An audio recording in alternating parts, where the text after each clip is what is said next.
Well, good afternoon and welcome to Comp 642, Comp 620 and Comp 422, Information Privacy and Security. Couple quick announcements. Spring registration for classes has started. Be sure you get that done before all the classes you want are filled up. See your advisor. And again, always watch out for prerequisites. If you're going to take a class in the fall, make sure that you have taken all the prerequisites before the fall. Course evaluations are out there. They're important. Do them for all your classes. You can find the link on Blackboard.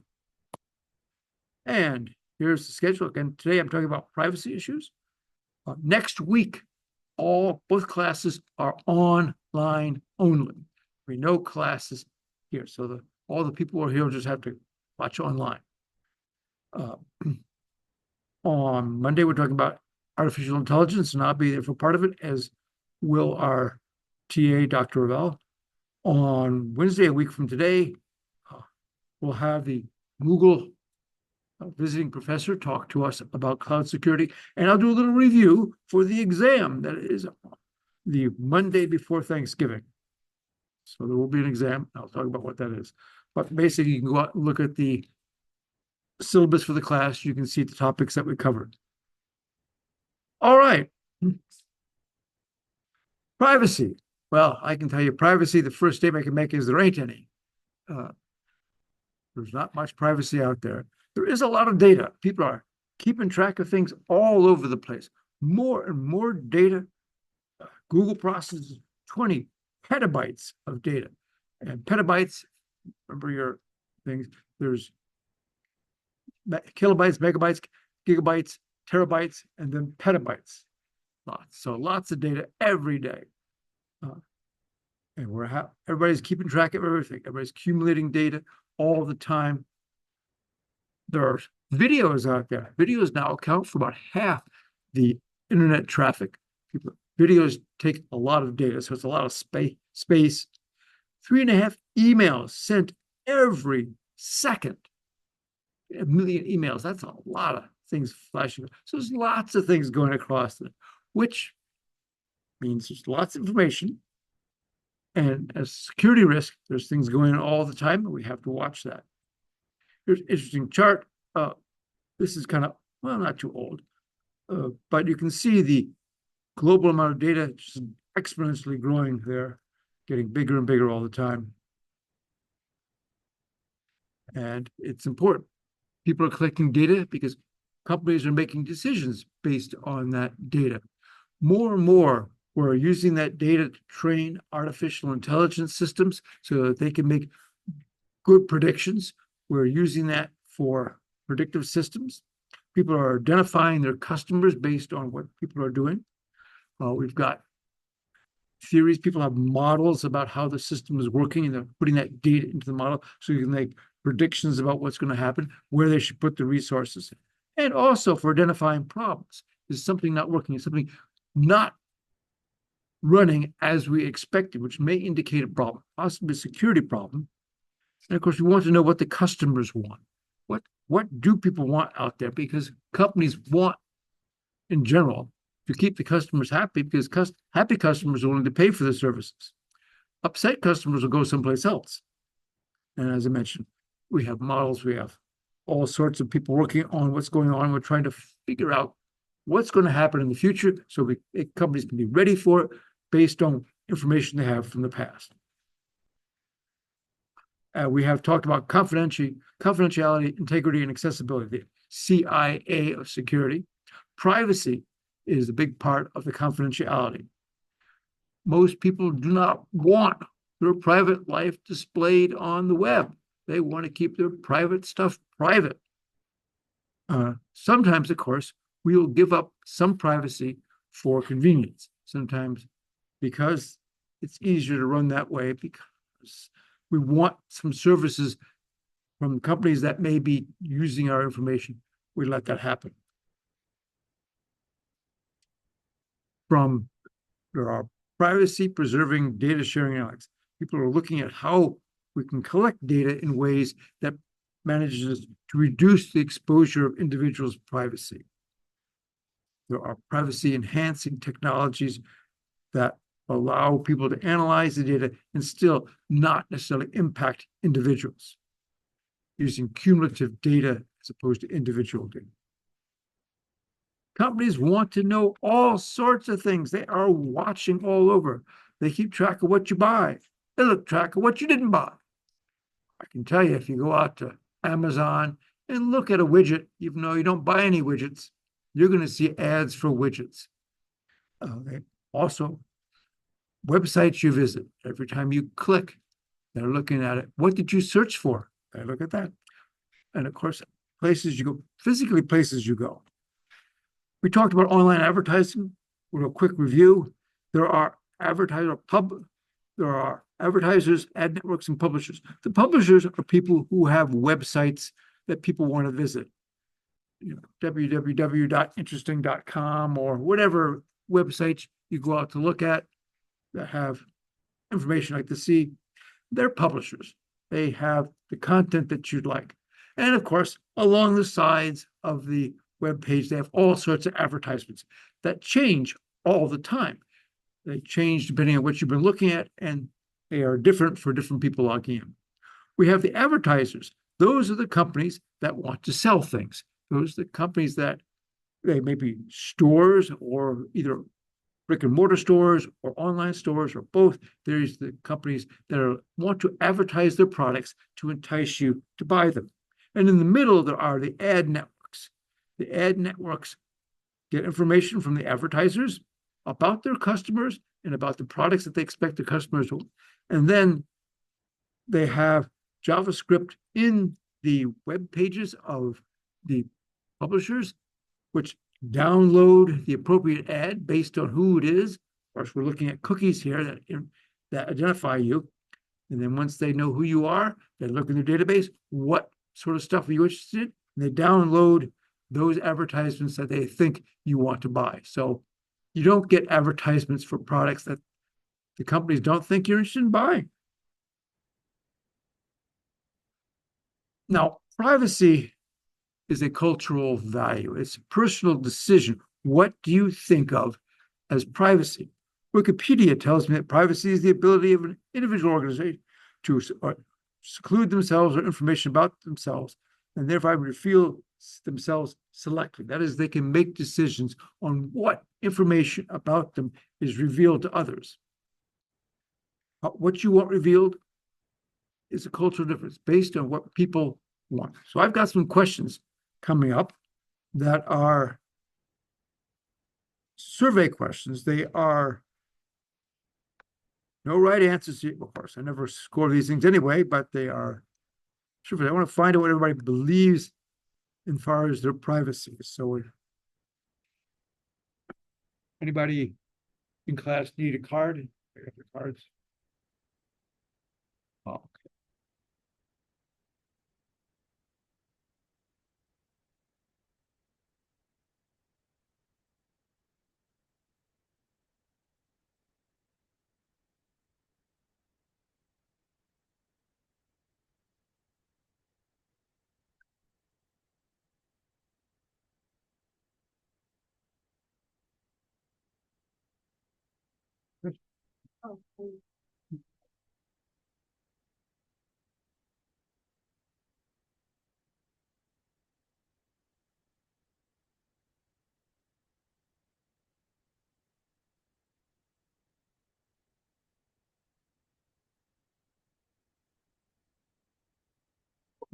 Okay. Now you got 3 points.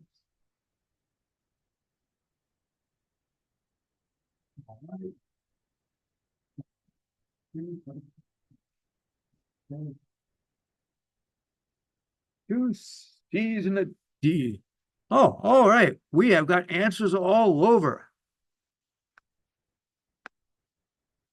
Online, there was one person's very concerned, 2 people are somewhat concerned. Here in class, 2 people are somewhat unconcerned, and we have 3 people who are not concerned at all. Okay, so pretty spread across the spectrum with slightly more people not concerned at all, that your friends and only selected friends know where you are. Let's go to another question, make this a little bit more interesting. Okay, now we'll expand it to what about network service providers and companies like Google? What about vendors and people who run the network? Do you care that they know? Again, we're talking about geographical location, where you are in the world, not online, but actually physically in the world.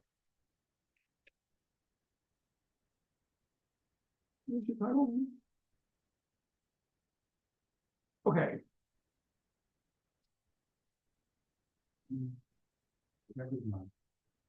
What's your opinion? It's not like it's even smart. You got it? Oh, okay. Even split. Everybody, put this way. All right.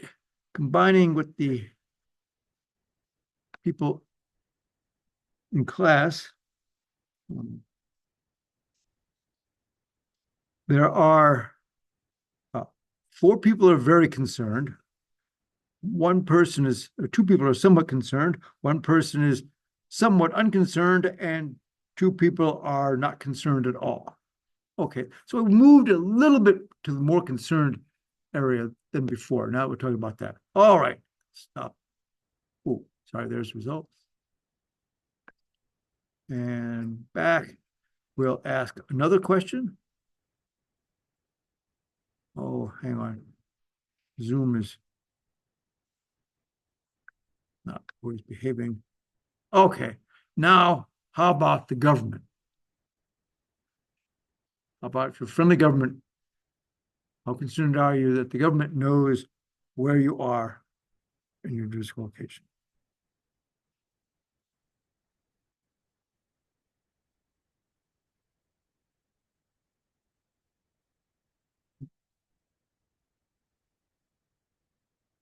Yeah, and again, it's personal opinion. As I said, cultural differences. You made up your mind? You made up your mind? Thinking about it?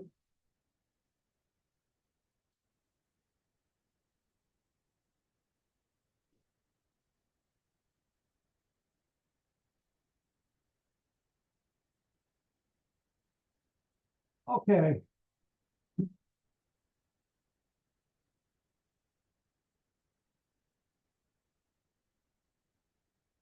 And the results are why we have 2 people are very concerned, 1 person's somewhat concerned, 4 people are somewhat unconcerned, and 3 people are not concerned at all.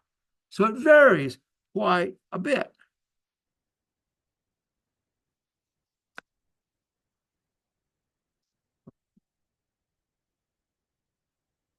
So see, just to review that we had people were less concerned that your friends, and then it went up.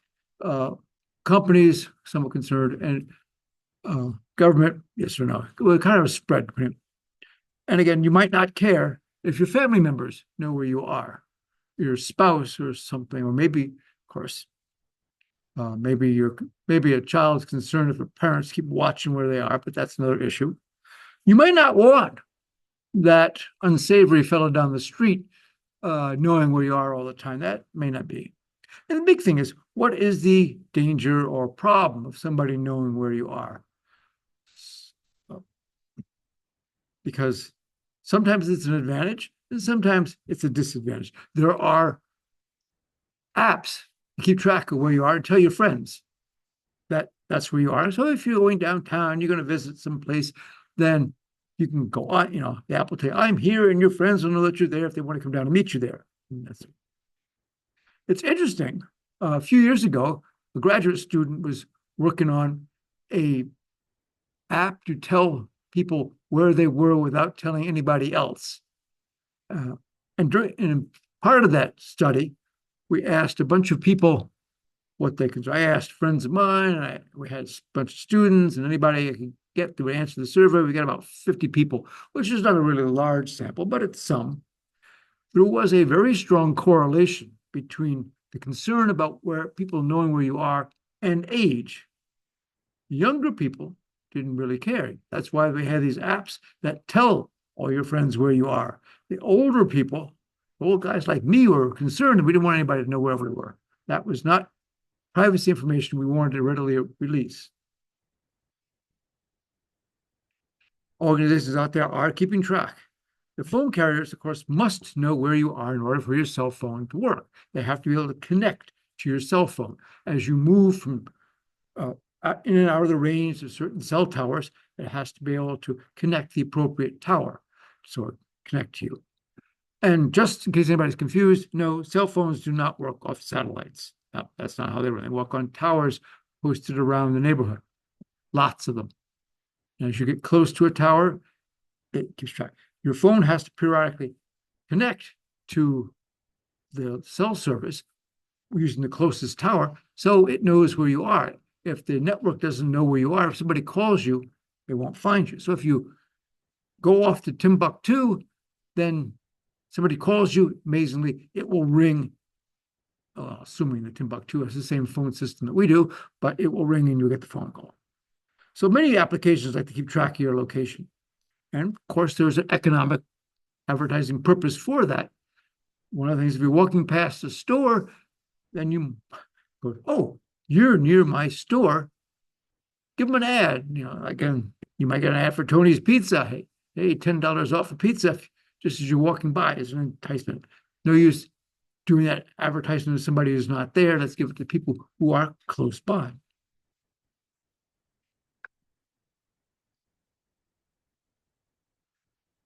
We want to keep some information private.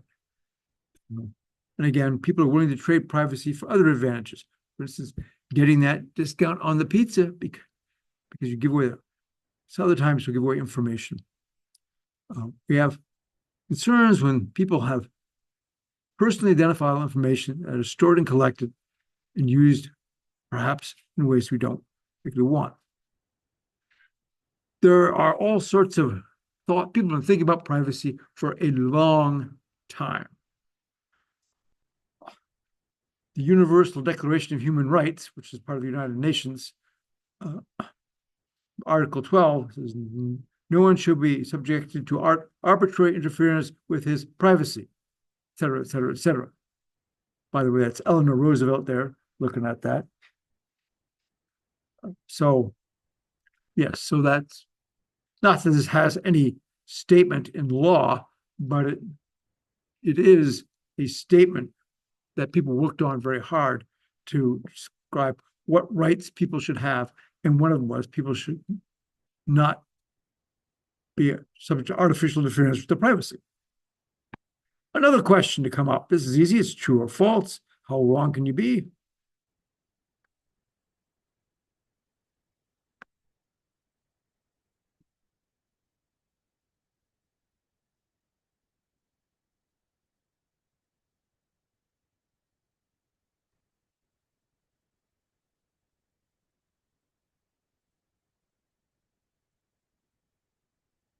Okay. Yes, no, maybe. I didn't put the maybe in the none of the above. One. Oh, that was fast. All right. That's interesting. Most people online said true. Most people in class said false. Okay. Oh, yes. There are the results. Almost everybody, 89% of the people online said true. 100% of the people in the classroom said false. I'm afraid the online people win more or less. There's a constitutional right, but I didn't have a maybe, because the Constitution does not say there's a right to privacy. But over the years, the Supreme Court has ruled that there is an implicit right to privacy against government intrusion. Now, the Fourth Amendment to the Constitution, which you might note was way back in the 1790s. I'm not a historian, I'm not a constitutionalist, but sometime, yes, a good 200 years ago or better, they came up with this, and it says The right of people are to be secure in their persons, houses, paper, and effects against unreasonable search and seizures. That is, the police or anybody cannot dash into your house and grab everything unless they have a warrant. And they can't get a warrant unless they have probable cause supported by oath. And they have to describe what they want to get. In other words, the police can kick down the door if they have a warrant and come in and grab something. But the warrant will specify what they are looking at, and they can't go after other things. There are, of course, all sorts of exceptions to this rule. In other words, if you're screaming for help and a policeman walks by, the policeman can come in because they have cause to think that there's danger and they're needed. But no, they can't come in and search your house. And again, this was 225 years ago or so. They wrote this. A more recent amendment, but still 150 or better years ago, is the 14th Amendment of the Constitution, that no state shall make a law which shall abridge the privileges or immunities of the citizens.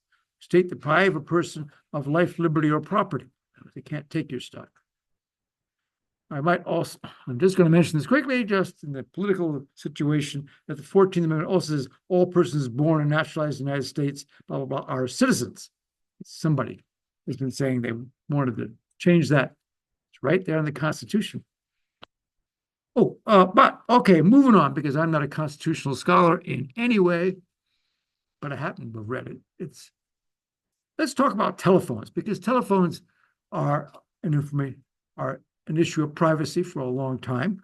They've been around for 100 some years, 125, 130 years.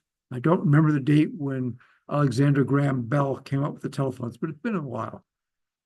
Now, once they got telephones, people started putting them in their homes.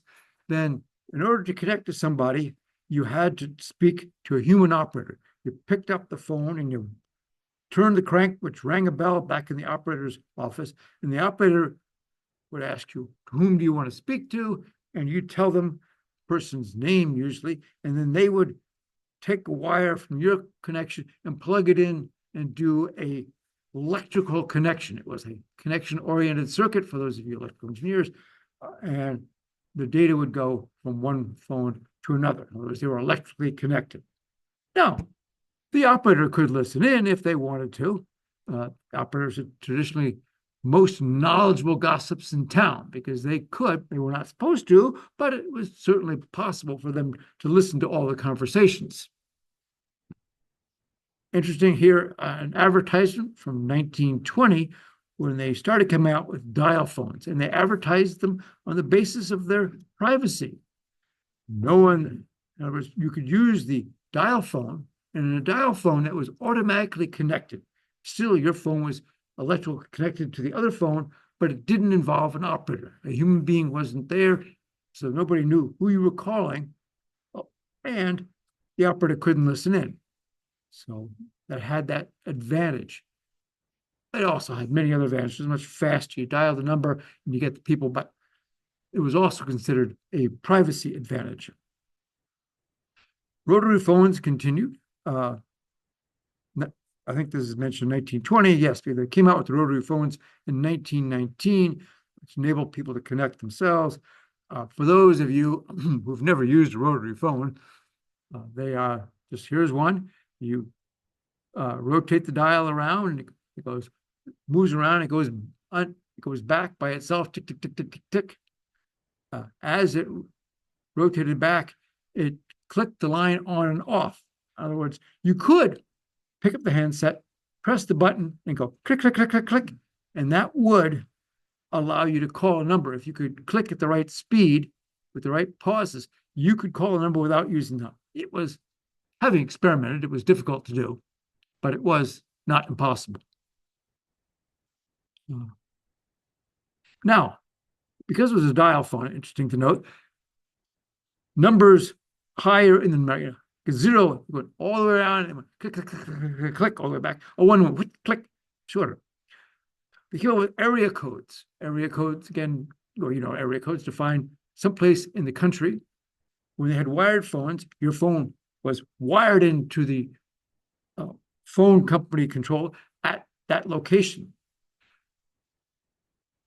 Places that might be popular had short number. New York City has the area code 212 because that's you can't start with a 1 or a 0 because 1 or a 0 was indicating there's other signal. 1 meant you wanted to make a long distance call, so they couldn't start with anything but 2. So 212 is about the shortest area. 211, I guess, would be shorter, but 212 is very short. I used to live in a place that had area code 908, which you might guess was pretty unpopulated. It's the middle of nowhere. You couldn't see the end of the world. You weren't at the end of the world, but you could see it from there. Okay. Back in the 1960s, they came up with push button dial. This is how most of the physical phones you now use, not counting your cell phones, your physical phones are push button. That replaced it in the 1960s. Pressing a button would generate a tone, a sinusoidal tone across the phone, and that would tell the switching equipment what button you press. So if you pressed a certain button, it sent a certain tone across the phone line, and the switching system would then go, oh, you pressed a 5 or you pressed a 3, and it would then figure out what number you were calling. I might mention, since I'm the old guy with the gray beard, that I attended the New York World's Fair in 1964, and the AT&T, the phone company, the only phone company at the time, was advertising, demonstrating how much faster it was to use push button phones than dial phones, because you could just push, push, push, push. You didn't have to wait for it to go back. And if you had an area code like 908, you had to wait for it to go to 999 back. But there was no long or short number. So pushing the buttons were much faster. Now, because it sent a signal along, it sent that on the same channel that the voice was sent. This is called in-line or in-band signaling.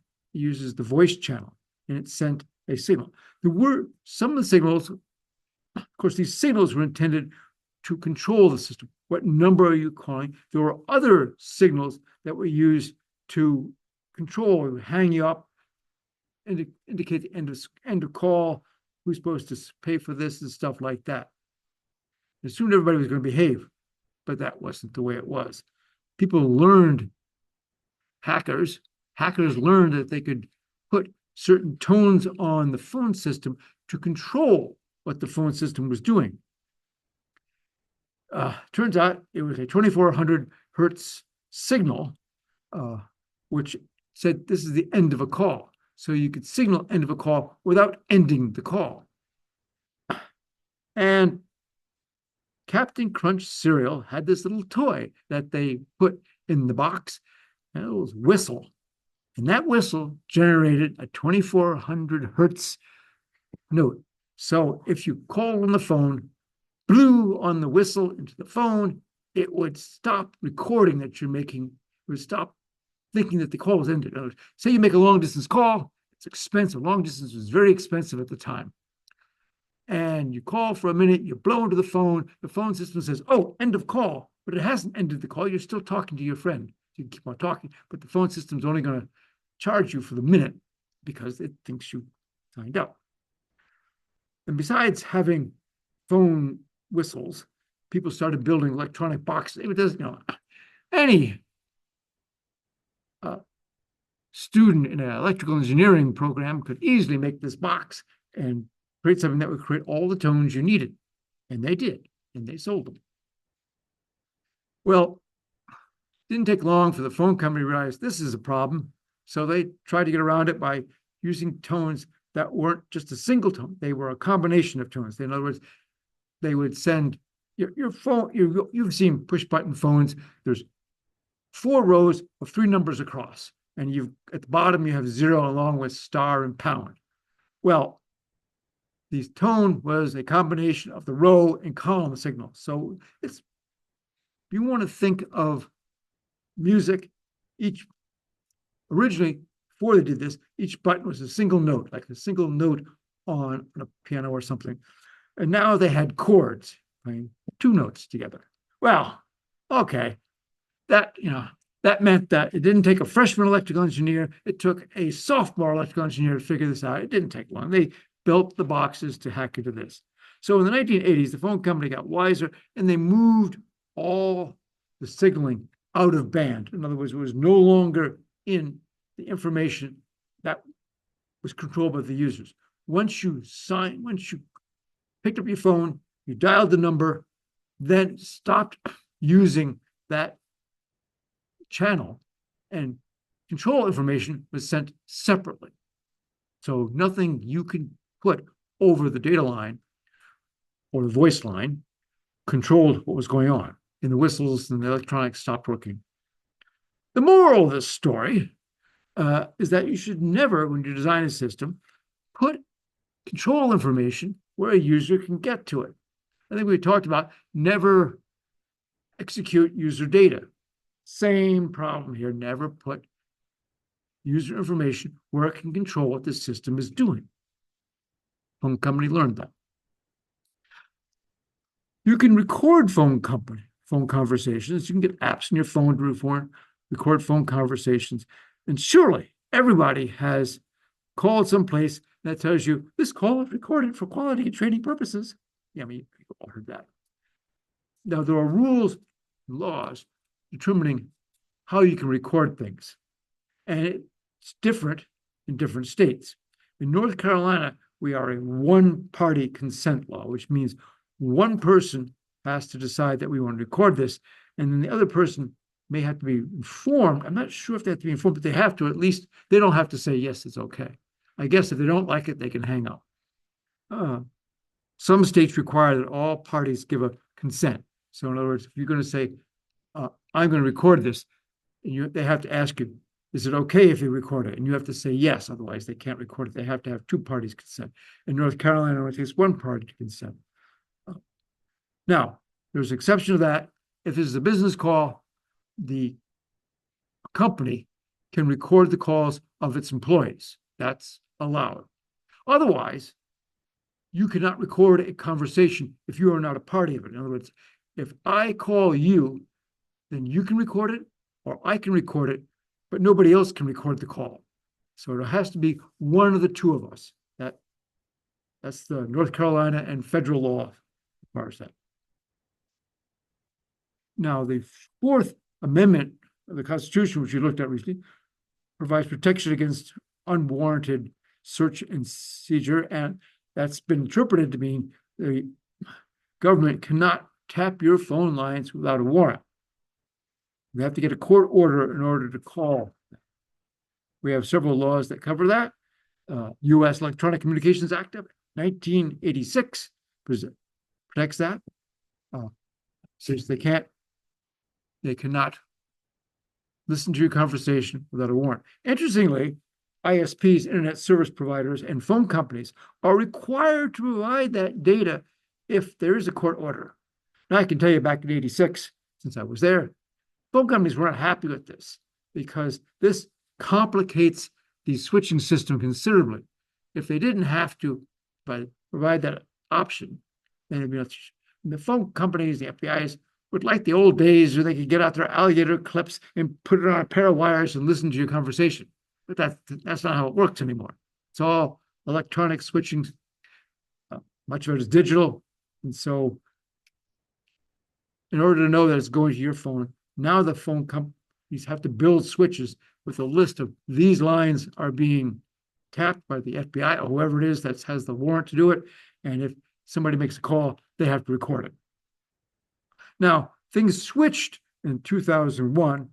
The Patriot Act of 2001, people got more concerned about terrorists, relaxed the requirements. They allowed the recording of what's called metadata of calls from foreigners. In other words, if you get a call from outside the United States to someone in the United States,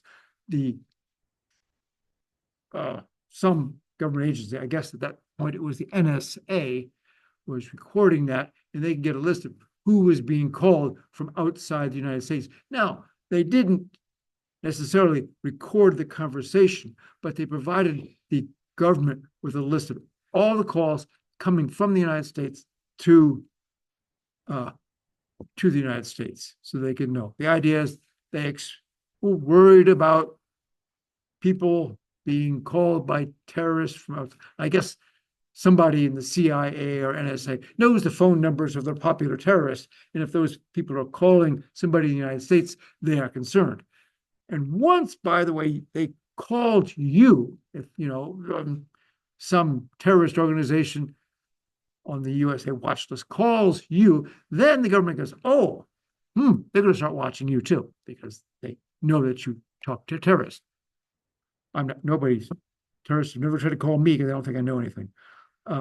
Interesting, though, that the act expired in March 2020, 4 years ago, 4.5 years ago, but most of the federal law agencies retain most of the authorities that they were granted that act. There are all sorts of private information out there that we might want to keep private, meaning we'd like nobody else to know it except perhaps us or a certain small select group of people. Financial information. Where is our money?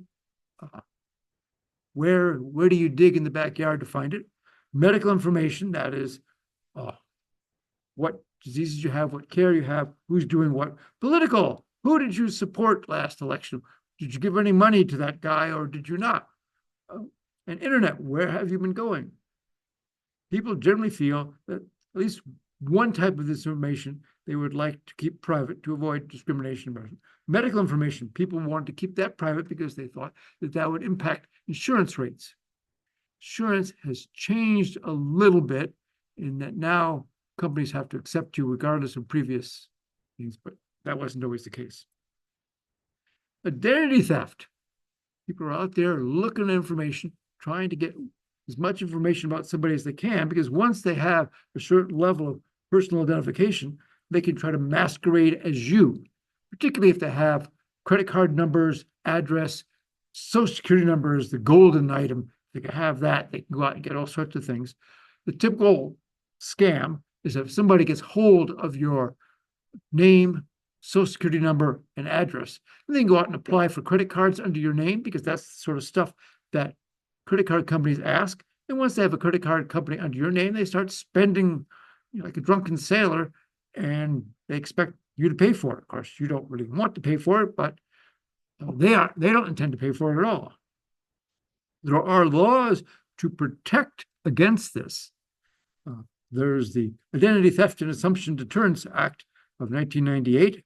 It's been out there for a while, and it makes it illegal for people to go out there and try to get information and mostly to identify themselves as another person. In other words, if somebody tries to get a credit card in somebody else's name, that is against the law. It's against this act, and there's a penalty for it.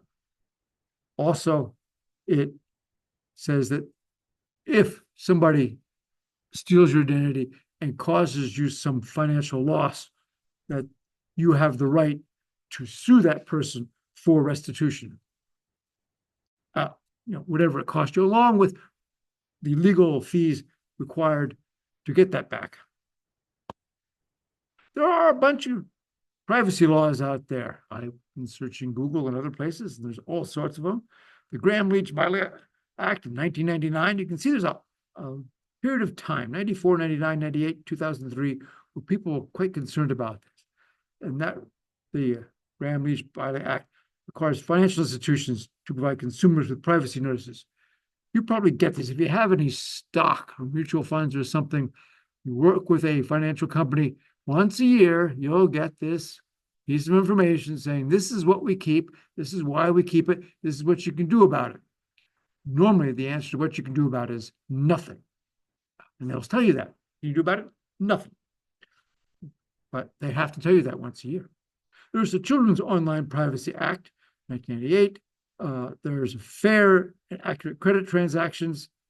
There's that. And Driver's Privacy Protection Act. That puts a limit on what the State Department of Motor Vehicle information, they have to keep that private. Sad to say, before then, you could go out to the DMV and get a lot of information about people. You can't now.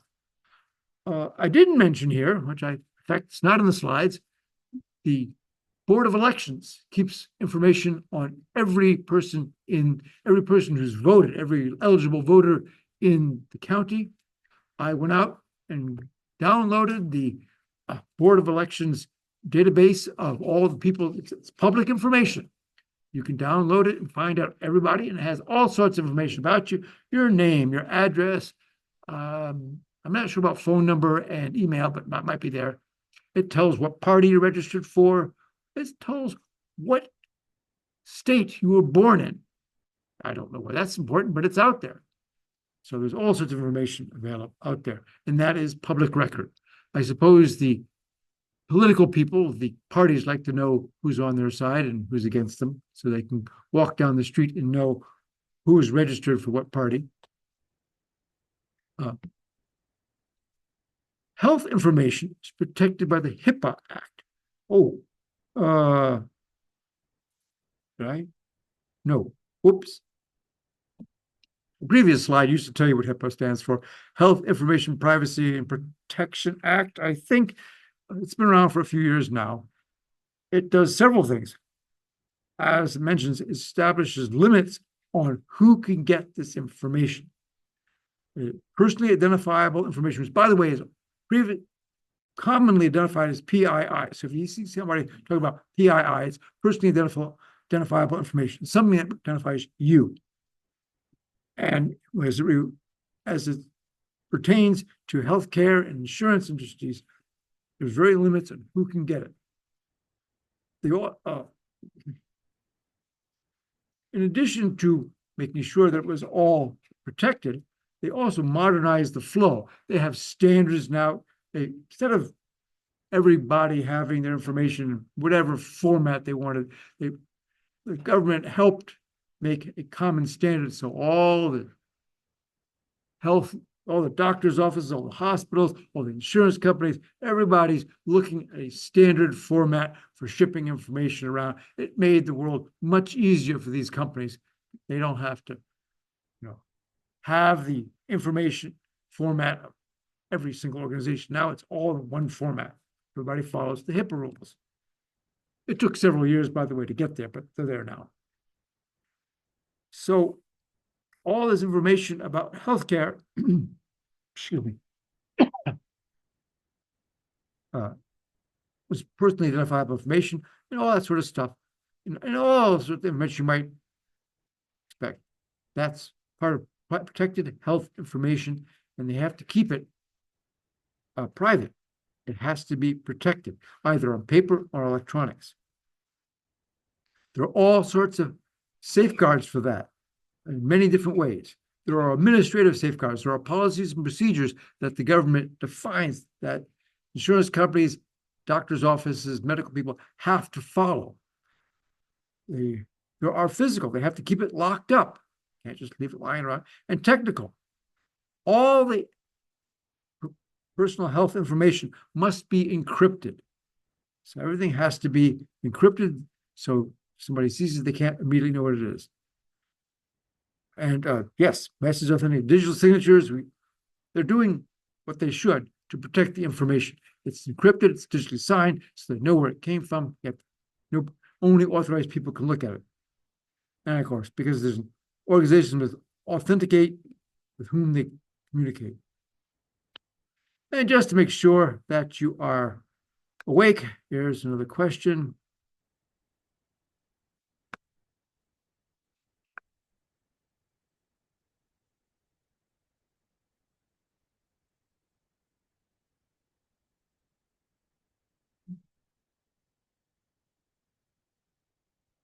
Oh, okay.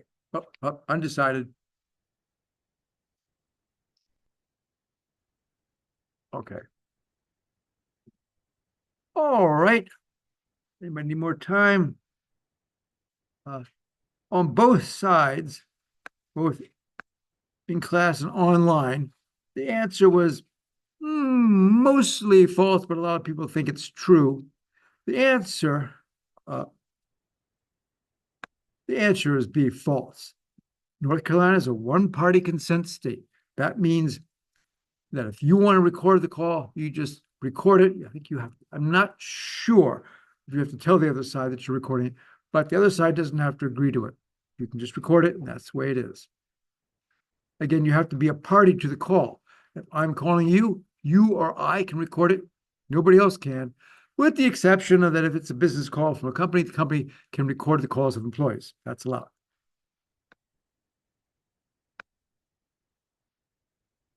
The Online Children's Online Privacy Protection Act, COPPA, requires that if the website is going to do things for children, they have to get parental consult for children who are 13 years or under 13 years. I guess 12 and under. Now, getting verifiable parental consult is not an easy task. In some way, sometimes companies just say, oh, if you're under 13, you just can't use our website. Just go away. Can't do this because they don't want to deal with having to get parental consult. Of course, some websites are oriented towards children. I can tell you, whenever I put the recording of this lecture out on YouTube, YouTube always asks me, is this video made for children? I tell them no, not that I don't think there's anything, right? Any of my lectures that a child couldn't watch, but there are all sorts of restrictions for children. So I say, no, it's not made for children. How do you know the person in front of the computer is or is not a child? Because some websites definitely want only adults there. Children are not allowed. And they go, people under 18 are not allowed to use this website. Websites that sell alcoholic beverages generally say you have to be 18 or old or 21 or older or something to look at this website. I'm not exactly sure why looking at advertisements for beer is against, well, maybe it's perverting the child, but they're not allowed to look.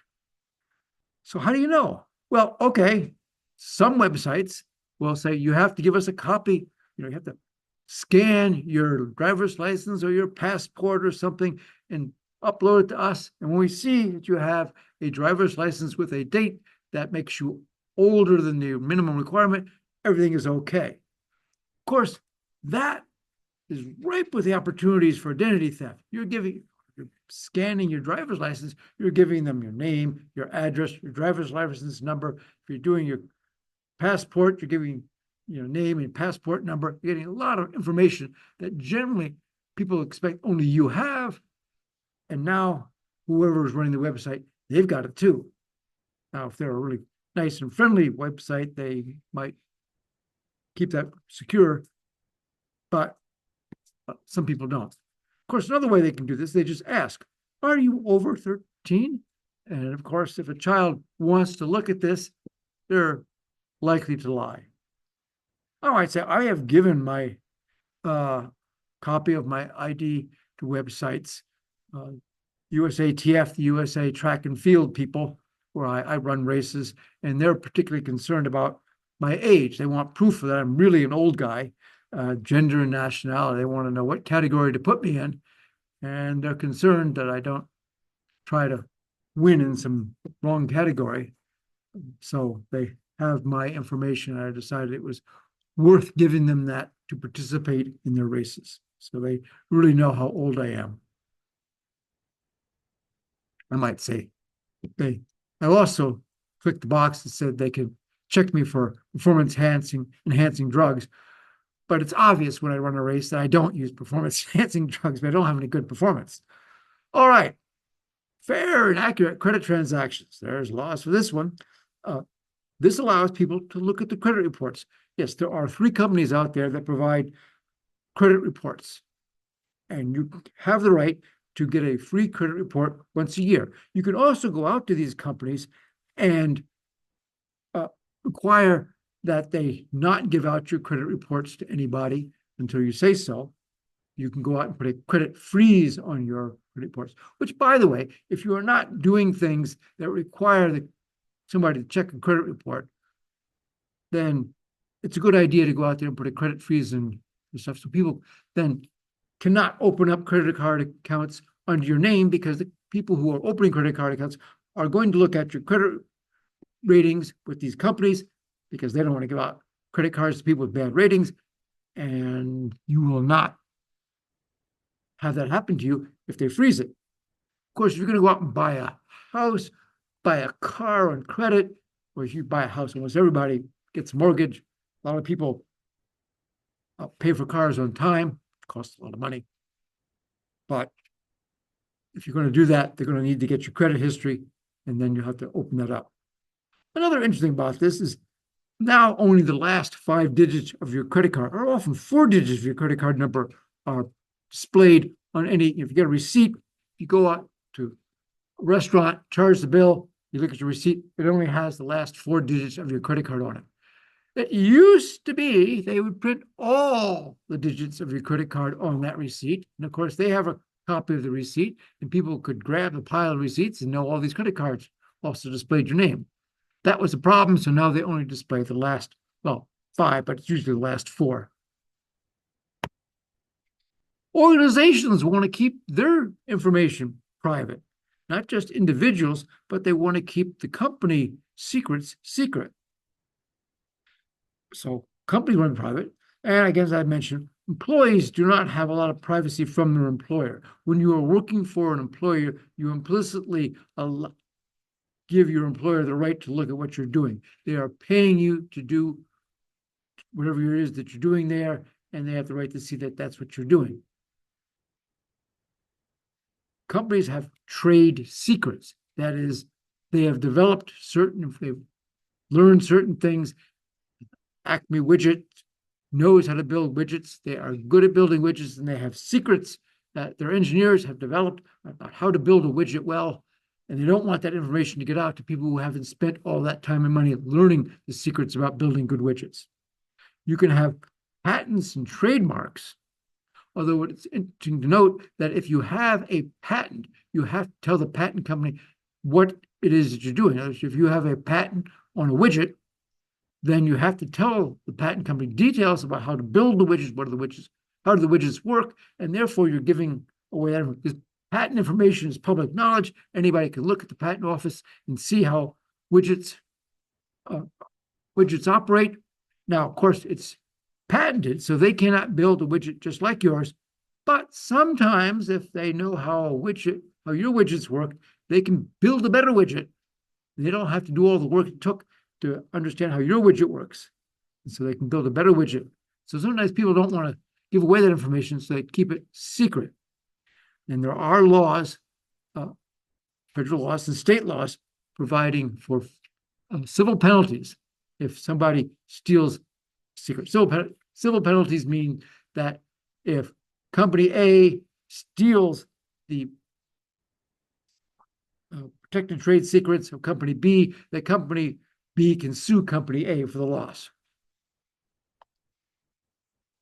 Now, the world is full of lots of gadgets that you can talk to that will respond for you. You have all sorts of voice-activated things. You can come in and say, Alexa, turn up the lights, or do this, or wake me up in the morning at 7:15 and tell me what the news is. You got all these things. Or same thing with Siri. You can tell your phone what you want. These things are listening to what's going on. And of course, that's how it works. So you can walk into a room that has a device and you can speak to it and it will respond.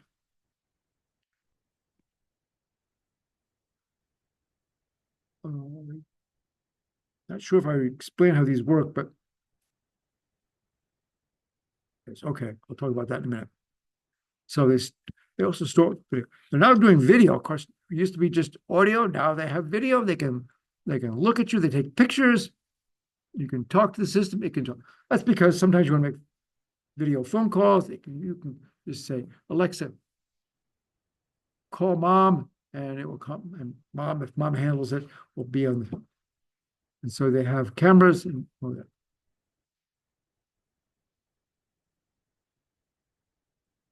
And you can also have people call you and turn on your video if they are part of your trusted friend list. That means that they can call you and turn on the camera in your home without you having to say that's okay to do it. Otherwise, you have to press buttons or give an agreement that it be done. But if you're a trusted friend, they can call. These devices, let's just say Amazon Echo, which is one of them that runs out there. It's the device that you have to say the word Alexa. There is a keyword that you have to speak to kind of wake up the device. Now, by default, for the Amazon Echo devices, the word is Alexa. You can change that. You can say, I don't want it to be Alexa, particularly if you happen to have somebody in your family whose name is Alexa, or then it can cause problems. You can recommend changing it to something, but whatever it is. Basically, the device sits there listening until it detects the wake-up word. So the local device, the electronics in the little machines sitting on the counter in your home, listens and doesn't transmit anything until it hears the word Alexa or whatever it is. Here's the keyword. Then it turns on. Then it starts to listen to and it sends the information off to headquarters. Well, okay, I get to that. Get ahead. Usually a little light turns on when it believes you're talking to it. So, okay, when it hears the wake word, starts to record what you say. Then it encrypts that and sends it off to Amazon servers. The Amazon servers take that recording of what you said and converts it from speech to text as a speech to text conversion. Now they have it in text. They do natural language understanding, figure out what does it mean. They create a search on their search engine to figure out what it is you want to do. They get an answer back from that. They then convert it from text back to speech. They send that back to your device, and your device speaks it out, which, if you use one of the things, works. All that happens quite quickly. You can say, Alexa, what temperature is it in San Diego? And it'll tell you it's 68 degrees in San Diego right now. It's pretty quick. But this is the process. Oh, I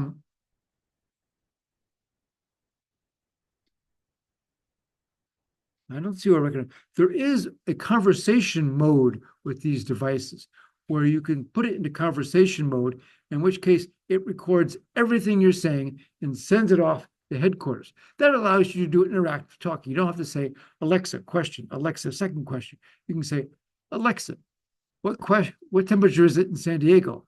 Is it raining there?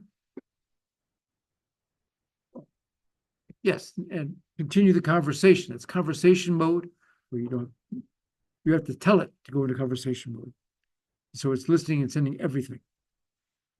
They have more devices that do motion detection so that they know that you are there and know that you're one. Amazon has this robot. I don't know if that robot's really selling. I looked at it last year. It was $1,600 to get an Amazon Astro, and it wanders about your house, and you can ask it things and show things. It has a screen on it. Okay, here's a question about what's been going on.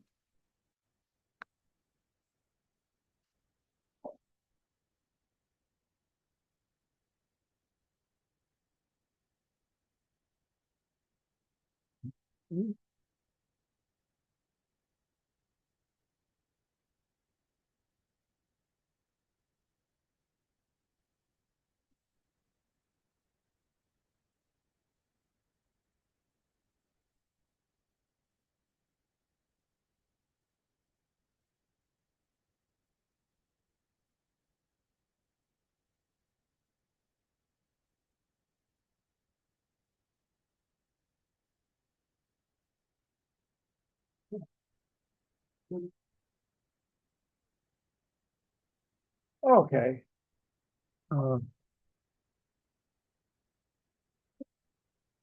We have an almost even split every way. Yes, there were 4 people saying record everything, 5 people saying interpret only, and then but nobody said none of the above. Okay. What is the answer? Well, okay, if you're in normal use, say Alexa, only after you say the wake up word, the keyword, will it interpret what you're saying. If you're in conversation mode, it interprets everything you say, and of course, things are recorded after that and sends it off. So, yeah, the answer is B most of the time, but maybe C and could be A. Okay. Now, people are concerned about privacy.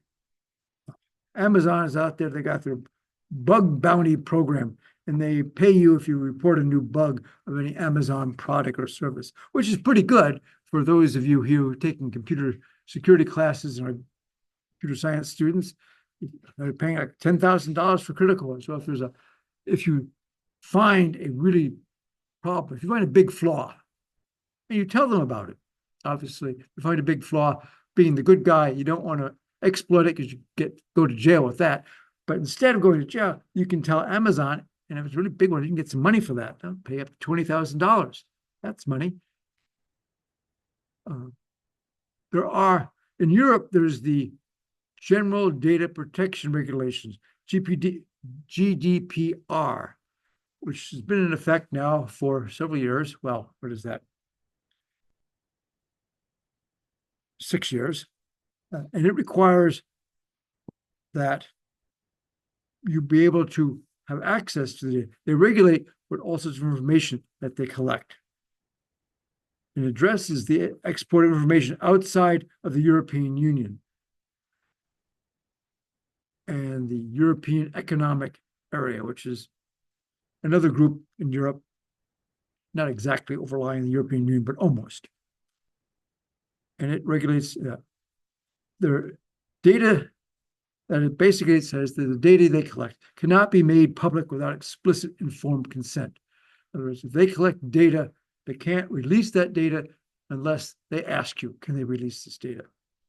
California also passed a similar law, the California Consumer Privacy Act, and it means that basically they collect data, they have to keep it private unless you allow them to give it out.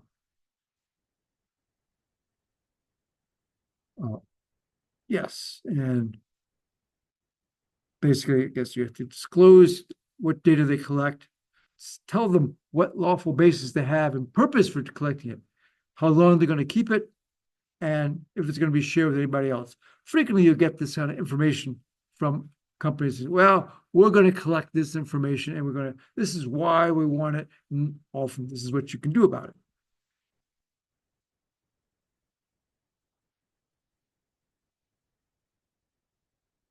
People have the right in the United States to request a portable copy of the data that is collected in a common format, so you can find out what is being collected. Pseudonymization, well, yes, that's the way of reducing the risk of private information.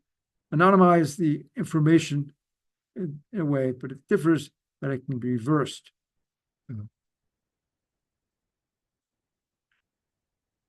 Also, cookies.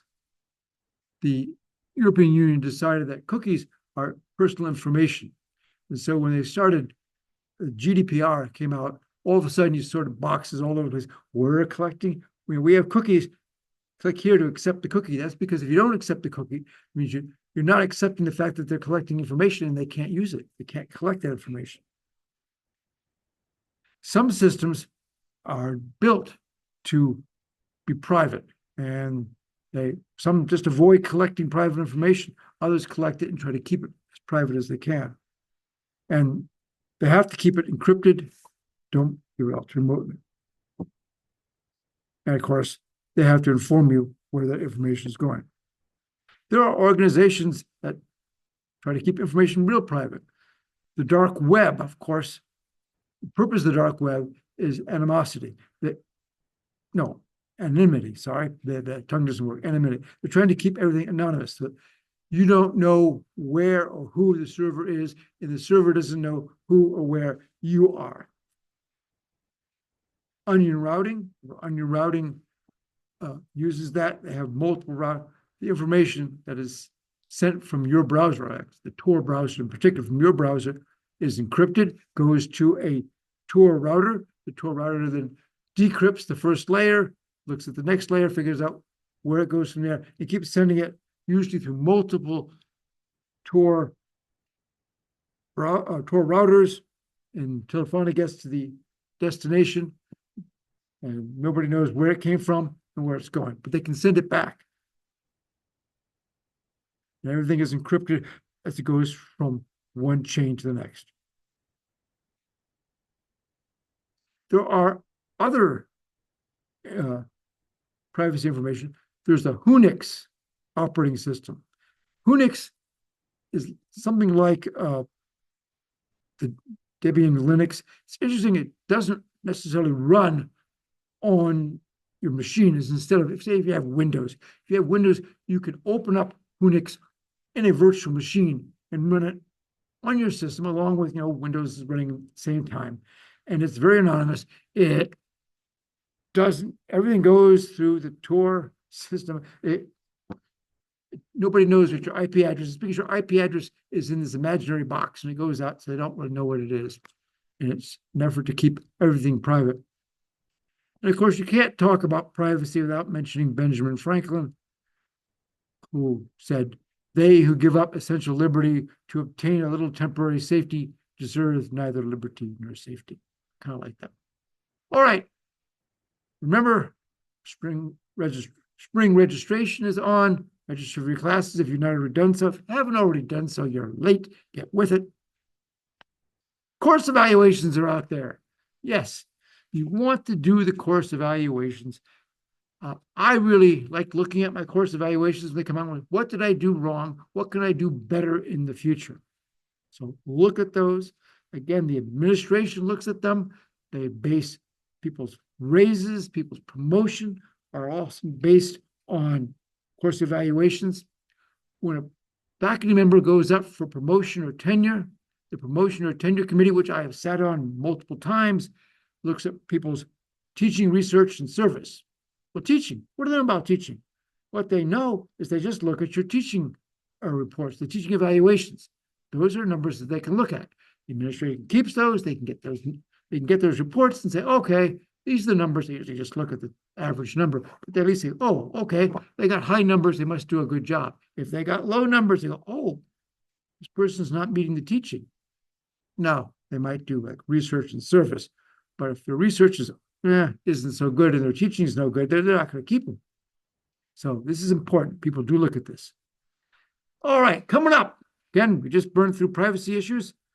Next week, online only. Those people here in class, don't come to class next week. It's online only. You'll just have to either watch it live on Zoom or look at the YouTube recording in the evening. On Monday, we're going to talk about AI. Actually, most of this talk will be by Dr. Ravel, our TA, who's now Dr. Ravel. He will be talking about AI because he's an AI expert. I'm not, but I will be talking about some things. And then a week from today, on Wednesday, we'll have our Google visiting professor, Daniel, last name begins with F. I don't remember what it is, but I'll figure it out before then. I apologize. I got a gray beard. I can't remember these things. He'll be talking and also do a review for the exam that is the Monday before Thanksgiving. Of course, the Wednesday before Thanksgiving is a university holiday. There'll be no classes anywhere, but there is an exam. The exam will cover all the material since the previous exam. There'll be no questions explicitly about the material before the previous. On the other hand, every now and again, some of the stuff we're doing now relates to some of the stuff we did earlier. I wouldn't forget everything you know about encryption because sometimes some of the more recent stuff involves encryption. You better know something about that. So, question, yes. Yes, the review will probably be on Wednesday after the guest speaker talks. After Dr. Fulton speaks, excuse me? It says Monday, November 18th twice. Oh, how about that? Very good. Yes, obviously that's not November 18th twice. The copy and paste to build these things. That's 7, that would be 25. Yes, November 25th. All right. Yes, November 25th is when the exam is. Exam is November 25th. But I can tell you briefly right now what's going to be on the exam. Go out, look at the syllabus, look at all the topics from the end of exam 2 up to now. Those are the topics. I will tell you some likely questions. You better have done the assignment we just did, and that'll help you.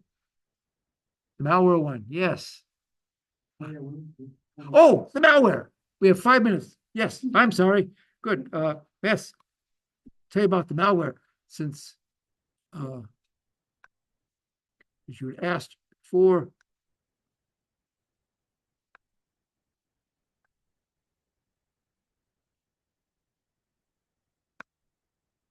Stop that. All right. Let me just share this.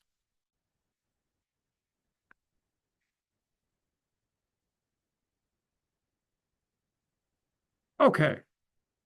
The malware assignment. Real quickly, that's all the time we have. If you remember the assignment, there were 2 apps. You had to tell me what were the package names and which app was likely to have malware or adware, and then tell me why. Why was important. Okay. The apps, there were 2 apps. One was called Airwater. I wrote Airwater. To be exact, Airwater is a ridiculous app. It tells you, you put in the outside temperature, the outside humidity, the inside temperature, and then it will tell you what is the humidity of the air if it comes inside. So it's particularly humid outside. Anyway, if you remember, warm air holds more water than cold air. If you have air at one temperature, humidity, and you cool it, the humidity will go up. Anyway, I found a need to know that. By the way, it's not a simple calculation. It's more complicated than you'd imagine. But, that's what computers are for. Anyway, it's perfectly benign, perfectly boring. And try to make it a little bit more interesting, I threw in some extra permissions. I just, since wrote the app with Android Studio, and I just went in there and edited the Android manifest XML file and added a few permissions. But the app doesn't use it all. The app does not use biometrics, but I put them in there to make the app a little bit more interesting. Otherwise, it's completely boring. The app, the other one, the app that's QR code 20, Dr. Well provided that one from his research, and that one does have malware. Yes, you could tell it has several potential dangers. This is a list of them. If you're going to tell me it was dangerous, you should have mentioned at least one of these permissions. We were looking for you to say one of the magic words. You had to say one of these at a time. Also, you could point out it was worth your while to tell me that the app connects to Facebook and Tapjoy. Those were in the actions. Some people tried to tell me that the app size, this app is bigger than that app, therefore it must have the malware. No, I have other apps I've written that are completely benign. I have one I'm working on. It's not even done yet, and it's already twice as big as the